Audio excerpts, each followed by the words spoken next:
kita selama ini dicekoi bahwa pengetahuan modern itu asalnya dari barat, yaitu di fase dalam sejarah disebut fase Renaissance.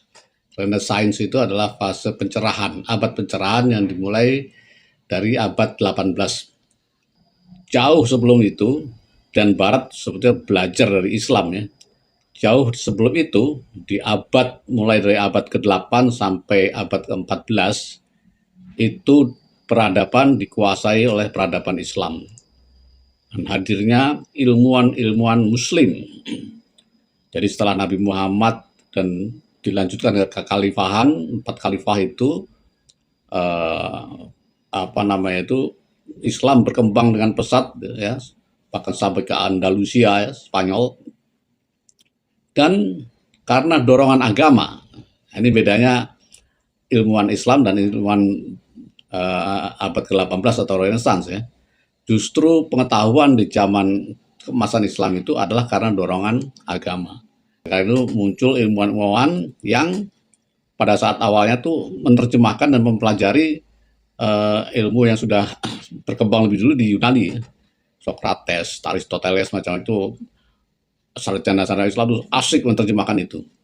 Tetapi berbeda dengan pengetahuan Yunani kuno, ilmuwan-ilmuwan Islam itu bergerak lebih maju. Jadi bukan hanya filsafat, bukan hanya pemikiran yang dikembangkan, tetapi juga teknologi, penelitian-penelitian, eksperimen.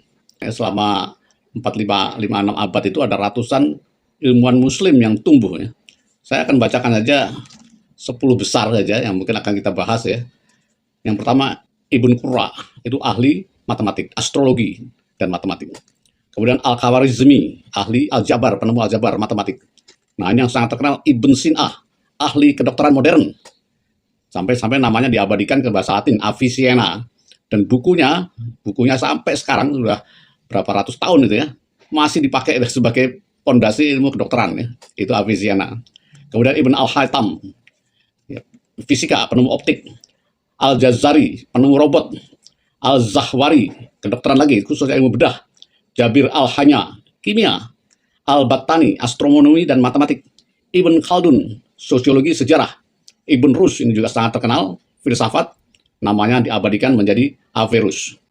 Jadi itu nanti kita akan bahas tokoh-tokoh yang penting dan penemuannya. Nah, baru setelah abad ke-13 sampai 18 karena peperangan di internal Islam, karena kemudian juga penjajahan atau serangan dari Cina dan sebagainya, kemudian Islam mundur ya. Abad ke-13 puncaknya abad 18 digantikan oleh peradaban barat modern.